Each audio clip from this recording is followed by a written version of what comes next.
Welcome back to Kari's Confessions, a nonprofit tells all. Today's topic, navigating poor nonprofit board behavior. Key takeaways today, identifying the bad behavior for starters, understanding why this behavior is occurring, and methods to address it, especially the hard stuff. So before we dig in, a little about me. For those of you new to the podcast, Kari Anderson, principal with Incite Consulting. I've spent 25 years in the nonprofit sector in leadership roles with 7 organizations in Washington State and Colorado. For the last 10 years, I've provided coaching and consulting services to ensure that nonprofits like yours have the structure, systems, and practices to do your best work. Wherever I go, I continue to hear that nonprofit execs need the space to gather, to receive tools and feedback, and for advice that encourages you and them to stay the course. It doesn't seem to matter if you're in a small town of 182 or a metropolis of millions. Nonprofit work is both gratifying and lonely. I'm here to make sure that you've got the opportunity to laugh, smirk, and get excited again about the important work that you do. So let's dig further into how to navigate poor board behavior. Leading a board is hard work, and I'm speaking to you specifically as executive directors and ideally board chairs today. It's not the exec's job to lead the board, that's the board chairs, but oftentimes us as executive directors have to actually provide counsel to board chairs as to how to actually handle issues if they come up. As I mentioned, leading's hard, and it can be made even harder when you've got a few board members who are either stirring the pot or ghosting the board. Here are some examples of board member bad behavior: not attending board meetings, not participating in discussions, projects, committee work, not meeting clearly defined expectations, becoming argumentative or bullying towards staff or other board members. So, what causes this bad behavior? There's an adage, certainly, that I'm a fan of, and that is that if we've not provided the framework for success, folks are going to wander off the ranch, right? And usually, how this manifests at board meetings or around the board table is certainly a lack of experience. Now, before you get concerned about, well, does that mean that I can't bring on board members that haven't served on board before? No, but we absolutely do need to make sure that there's a framework that's put in place from the beginning that allows people to understand what the work looks like and, more importantly, behaviors that are expected. Another cause of bad behavior, lack of knowledge and resources. For example, are board members given access to financial documents in order to make well-informed decisions? Well, if not, right, it's really easy to start micromanaging staff. Bad behavior that's escalated because it's not been addressed along the way. Oftentimes, we've got really well meaning and well intentioned board members, especially in leadership positions on the board, but they are conflict avoidant. And if we've allowed that bad behavior to continue by a board member over time, it becomes that much more difficult in order for the bad behavior to be addressed. Oftentimes, bad behavior is exacerbated by poor communication amongst staff and board members. So, probably most importantly, right, we've addressed what that can look like, right, what the causes are of bad board behavior. I want to get to the solution, and that is methods to address the hard stuff when it happens. If it hasn't happened to you yet, I can assure you it will, right? So, first, I want you to consider what your orientation process is for board members, right?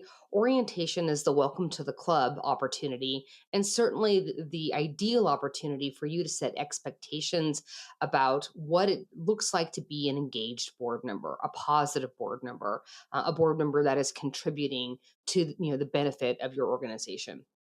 Have board members been given clear expectations and the necessary tools to actively participate, engage with your work? Now is a great opportunity to look and see, are you just giving new board members the board manual and saying good luck? Or are you actually sitting down and having a bona fide 60 to 90-minute orientation session where you're using that board manual as a resource tool, but you're literally verbally delineating what type of organization you have, the background on the organization, making sure that people are clear in terms of what behavior expectations are and what engagement expectations are. There's another opportunity in terms of addressing, the bad behavior to proactively connect with board members who miss meetings and don't let you know.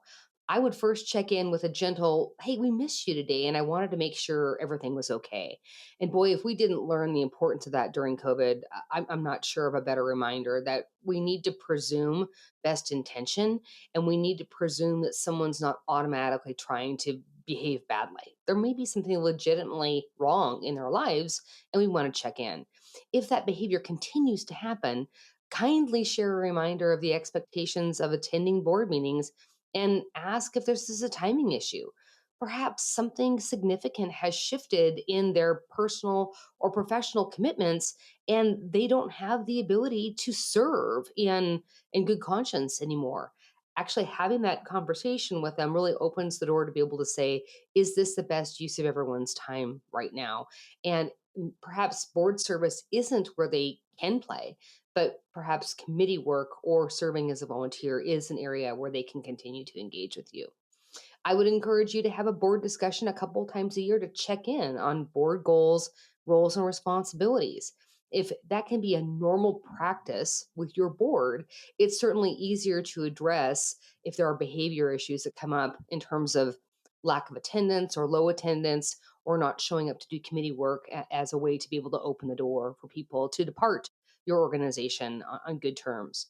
I would encourage you also to look at your board term and term limits and ensure that not only is that language written into your bylaws, but then adhering to that language. It helps to limit the time each board member serve. It aids in avoiding burnout and disengagement. I would also tell you from survey work that's been done with Gen Z and millennials, the importance of board terms and adhering to those term limits cannot be understated.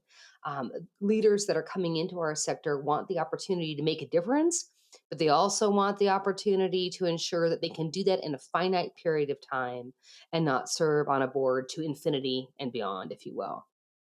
Another way to make sure that we're addressing, hard conversations as they need to come up with regard to poor behavior, being intentional about recruitment, being strategic and intentional about how you're recruiting board members, whom you're recruiting, and when you're recruiting. Being thorough in the process so that potential board members have a very clear understanding of their time commitment to board meetings, committees, and events.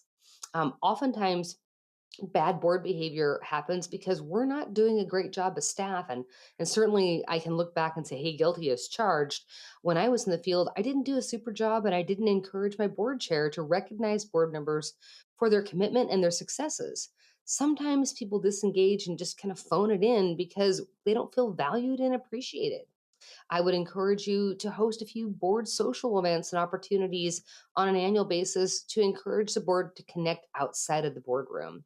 The board's a team, and it certainly functions better when there's trust and authentic relationships. Provide board training. Meet one on one with board members to understand their goals, why they're on your board, and build a relationship so it's easier to connect when a challenge arises, right? If you've built that relationship, it's much easier to say, hey, Harriet, hey, Fred, I haven't seen you in a while. What's going on? How can I ensure that you plug back into the work that needs to be done? As a nonprofit leader, you can work on your skills to facilitate tough conversations.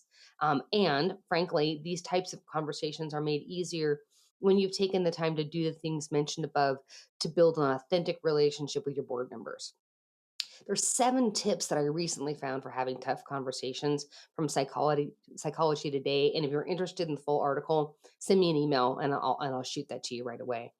So 7 tips, right? Because we think about if we've got bad board behavior, someone's going to have to address it. And oftentimes we don't address it because we're lacking the tools, right? So tip 1, have a goal in mind. Tip 2, use a non-blaming communication style. Tip 3, recognize that complex interpersonal problems have complex interpersonal causes, right?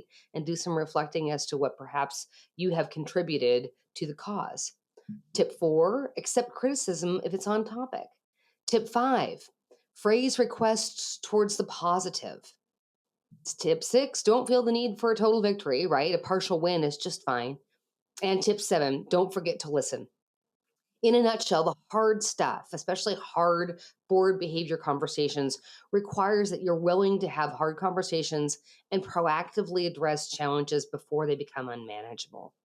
As we wrap up today's episode, here's a reminder as to your homework. Identify what bad board behavior could look like or does look like at your organization. Number two, understand why this behavior is occurring and make some plans to actually address it. And three, think about what you need to do or what you can empower your board chair with in order to address the hard stuff that, if not addressed, will continue to erode at the fabric of a healthy board.